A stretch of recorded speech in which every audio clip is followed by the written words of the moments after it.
Yo, what's up guys, it's Chris over at Breezy's Gaming Corner, and I was just thinking, Fallout is a series full of mysteries and theories, especially New Vegas, but one of the strangest fan theories out there is the idea that No-Bark Noonan, the paranoid old man from NVAC, is secretly the Chosen One, the legendary hero of Fallout 2. At first it's a fun thought, a once great hero, now reduced to a rambling lunatic shouting about ghost people and communist moon men. Ghosts.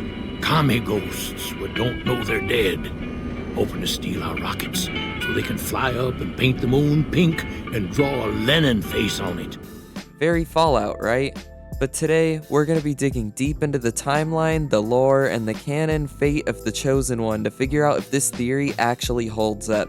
Spoiler alert, it doesn't. But the reasons why are more interesting than you might think. Before we compare No-Bark to the Chosen One, let's remind ourselves who the Chosen One actually was. But first, if you enjoyed today's video, be sure to drop a like as it greatly helps the channel out a ton. And if you enjoy weekly honest gaming content, consider subscribing. I post videos every Friday and I'd love to have you here. So without further ado, let's get right into why No-Bark Noonan is not the Chosen One. In Fallout 2, the Chosen One is the grandchild of the Vault Dweller from Vault 13, the original protagonist from the very first Fallout. Born and raised in Arroyo, they set out to save their tribe from famine by finding the legendary GEC, which stands for the Garden of Eden Creation Kit. Their journey ends up uncovering the Enclave, a remnant of the old US government, and culminates in the destruction of their oil rig. The Chosen One doesn't just save Arroyo, they reshape the future of the entire wasteland. Canon tells us that after Fallout 2, the Chosen One unites Arroyo with Vault 13's survivors and forms a stronger settlement, New Arroyo. They're remembered as a leader, a protector, and a legend. Now let's fast forward 40 years to Fallout New Vegas. No-Bark Noonan is a resident of NVAC. Living in a shed by the Dino Delight Motel, locals call him No-Bark because he's always spouting bizarre conspiracy theories. He warns of ghost people, communist plots on the moon, and mole rats disguised as government spies. To the people of NVAC, he's harmless but crazy. To the player, he's comic relief. But to some fans, his mysterious background combined with the lack of details about the Chosen One's later life sparked a theory. Maybe No-Bark Noonan isn't just a funny old man, maybe he's the fallen hero from Fallout 2. And that's a really interesting theory, but it's definitely got some problems. The three big ones that come to mind that really throws this theory into question for me are the timeline problem, personality clash, and lore conflicts. We're going to take a closer look at each one of those problems to really get to the core of this issue, starting with the timeline problem. So the first issue I feel like this theory runs into is the timeline.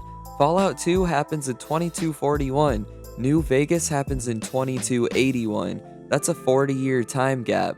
Assuming the Chosen One was in their 20s during Fallout 2, they'd only be in their 60s by New Vegas. No-Bark though, he looks and sounds like he's older than that, maybe 70s or 80s. Here, you've seen them too, haven't you? I can see it in your eyes. I knew I wasn't the only one. The Mojave is brutal, but 60-year-olds in Fallout don't typically look that far gone, especially if you compare him to the likes of Caesar, who's up there in age himself. And even the canon tells us that the Chosen One's fate was not to wander the Mojave, that was never referenced, it was to lead Arroyo. Leaving behind their tribe and ending up in NVAC doesn't line up with what we'd come to know and expect. The next issue I'd like to touch up on is the personality issue.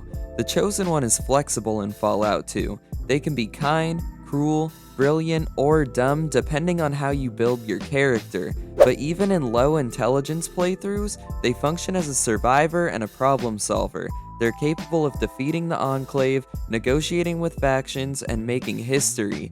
No-Bark, meanwhile, is completely detached from reality. He's defined by paranoia and delusion. He thinks he's under constant attack from supernatural forces.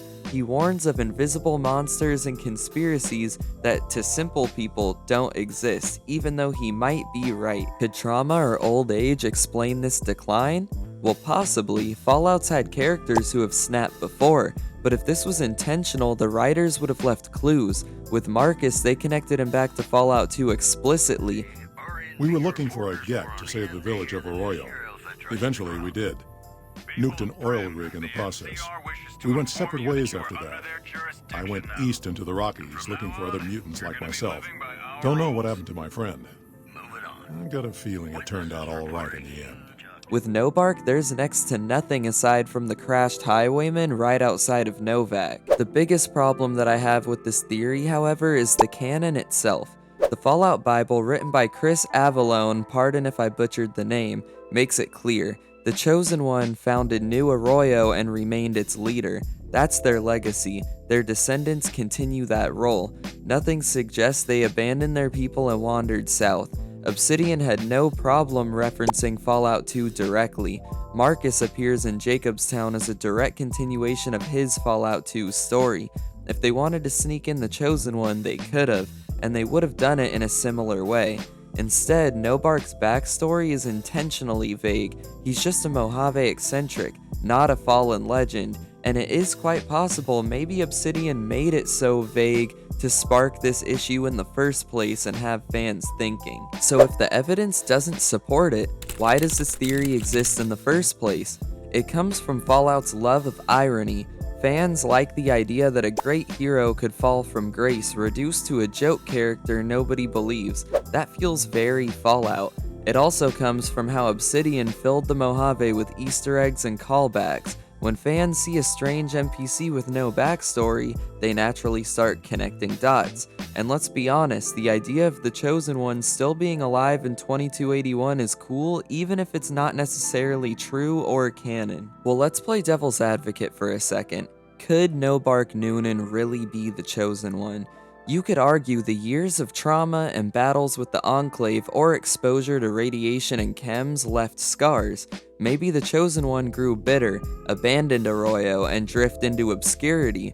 Maybe No-Bark's paranoia about conspiracies is a warped reflection of fighting real shadowy enemies like the Enclave. It's possible, but here's the issue. There's nothing in New Vegas that hints at this.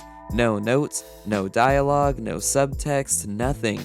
In a game that's so rich in detail, that silence speaks volumes. If Obsidian wanted us to believe it, they would have told us. The only real thing that could connect him to Fallout 2, like I said, is the crashed highwayman right outside of NVAC.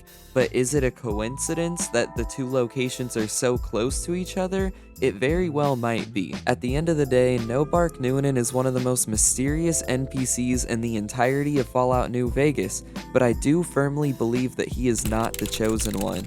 The timelines just simply don't add up, the personalities don't match, and the lore sets the Chosen One's fate elsewhere on the map. No-Bark Noonan is exactly what he looks like, a quirky, paranoid NPC who makes the Mojave feel stranger and more alive. That doesn't make him unimportant though. He's a reminder that not every mystery has to have a hidden meaning. Sometimes a funny old man is just a funny old man. And honestly, that makes the Fallout universe richer. Not every legend has to come back.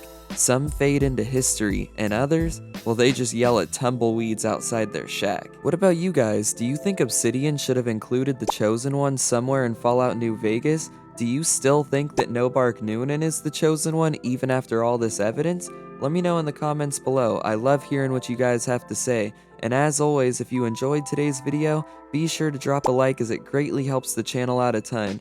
And if you're interested in weekly honest gaming content, consider subscribing as I post every Friday and I'd love to have you here. Alright, so that's pretty much all I got for you guys this week. Thanks a ton for watching, take great care of yourselves, and I'll catch you in the next one. Peace.